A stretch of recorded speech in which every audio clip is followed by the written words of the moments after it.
see the car. I see the car.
Two things.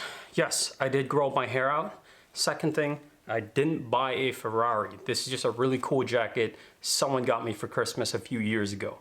But I did buy a new car.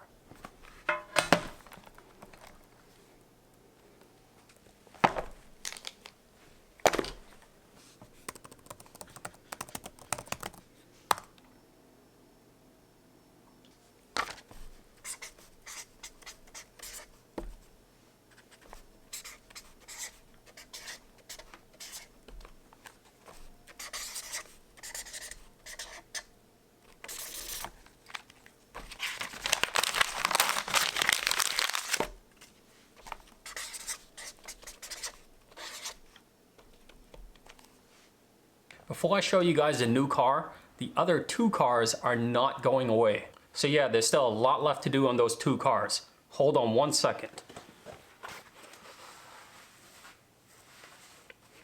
Much better. Oh, by the way, I got 3 Flexx hats that I'm giving away. I'll leave information in the description below. So I didn't buy an AMG C63S, and here's the reason why. The one I wanted was about 2019. It cost about $80,000. The only thing is I was planning to buy something fully loaded, so there's really not a lot of mods that I can do to it. Maybe some aero mods and interior upgrades, but I wasn't going to do anything with the engine or exhaust because I would have got it certified pre-owned, and I definitely don't want to ruin the warranty on that car. Plus, because it's such a newer car, it's going to experience a lot of depreciation over the next year, 2 or 3. And I definitely don't want to be stuck in that position of losing that much money on a car like that. And to be honest, the C63 W205 look, the coupe, I'm still not a big fan of it. It was actually more of a car for the channel, for you guys to enjoy, not really my dream car. However, I still do plan on buying another car for the channel later this year, and then probably next year I'll pick up a C63. I'll probably get something like a 2016 or 17, something that's bare bones that I could really mod the crap out of that car. So what did I buy instead? Well, before I get to it, I wanted to buy something that was for myself, for my family and friends to enjoy. I mean, I'm 36, I'm turning 37 this year. I really want to start a family. So ultimately, if I have a kid, I buy property, there's a high probability I'm not going to be able to buy this car. So right now is probably the best opportunity that I have. And the good thing is this car, it's almost fully depreciated, and I got it for a really good deal. And I almost feel like because they don't make this car anymore, it's only gonna just plateau in pricing, or it's gonna actually start appreciate. So it's actually more of an investment. And I don't really plan on selling this car anytime. I wanna keep it and I wanna pass it down to my kids so they can enjoy it as well. So enough of all this talking, here's what I got.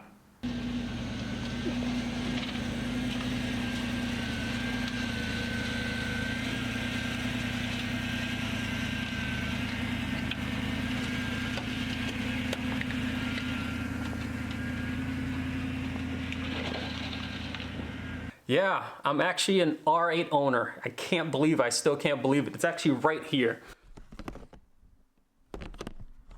I still can't believe it's in my garage. I mean, somebody pinch me because this has been a lifelong dream for me. I've been saving up for a really long time, and this is not even because of like YouTube money or anything. This is just money I've saved up for a car for myself. It wasn't really for the channel. However, I do plan on modifying this car to give it that flex touch.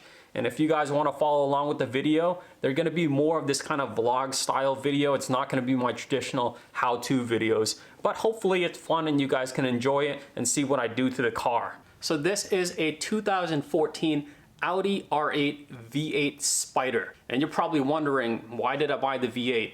Well, the V8 was actually about $10,000 to $15,000 cheaper than the V10. Also, this engine's been in the RS4 for how many years? So it's bulletproof, it's low maintenance, and there's plenty of parts for it, and it's super reliable. And it comes with about 430 brake horsepower, which is plenty of power for how I drive the car. So next thing is, why did I buy a Spyder instead of a coupe? Well, I've always been a fan of the Spyder on the R8 ever since I saw it in, I think, Iron Man 2. That movie, you can call me Flex Stark or Tony Flex. I think that would sound better. Yeah, the Spyder just looks amazing with the top down, and of course with my new long hair, I need some wind blowing through it this summer. So it's gonna be a blast to drive. So what I wanna do next is take the car outside, give you guys a full overview of the car, why I bought this specific car, and then all the mods that I have coming up for this car.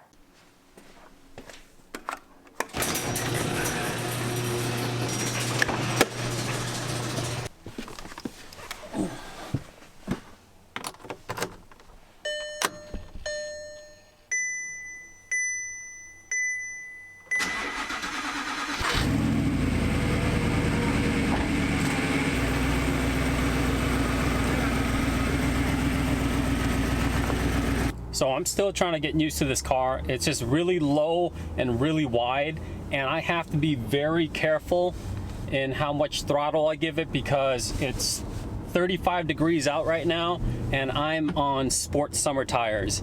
So let me find a nice parking spot and then we'll take a look at the car.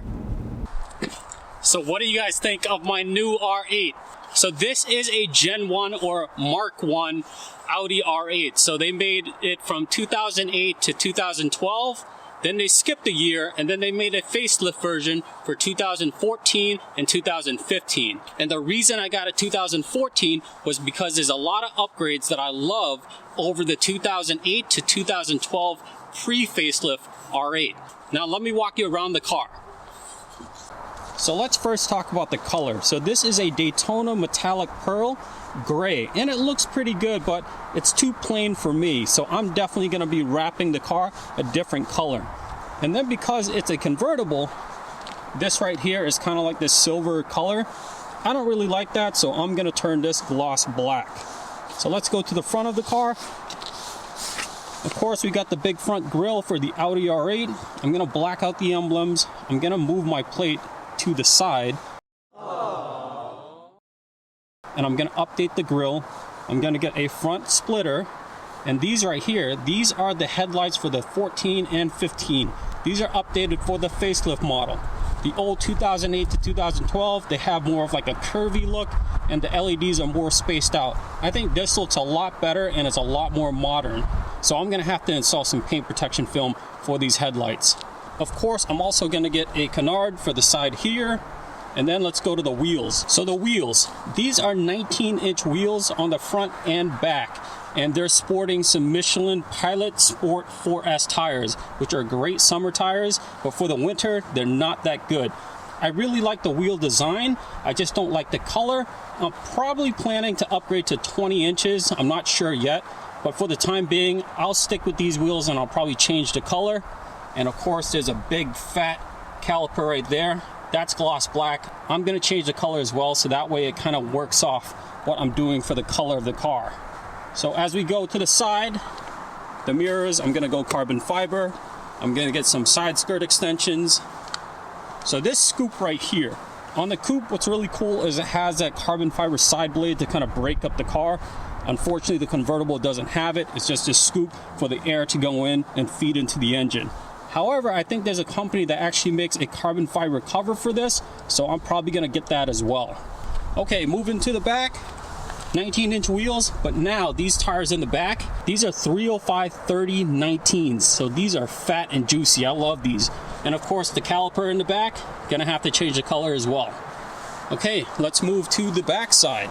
So again, with the 14 and 15 model, that's the updated LED taillights. I really like those. I'm gonna probably tint those. But what's cool is this exhaust right here. On the 2008 to 2012 V8s, they had these small quad tip designs that I didn't like. However, the V10 got these big exhaust tips. Finally now for the facelift 2014-15, we also have the big exhaust tips, and I can actually fist these. And the cool thing is this is black. It should come standard silver, but the person who spec'd out this car got in gloss black, so that's a plus. And of course, I'm gonna get a diffuser for the bottom as well. And it sounds really good. So this exhaust is on a valve system. When the valve is closed, the car is really quiet, but then in sport mode or in higher RPMs, the valves will open and it actually sounds really good. I might change the exhaust later on, but for now, I'm just gonna stick with the stock exhaust, and I might do a modification to keep the valves open all the time so it sounds pretty aggressive.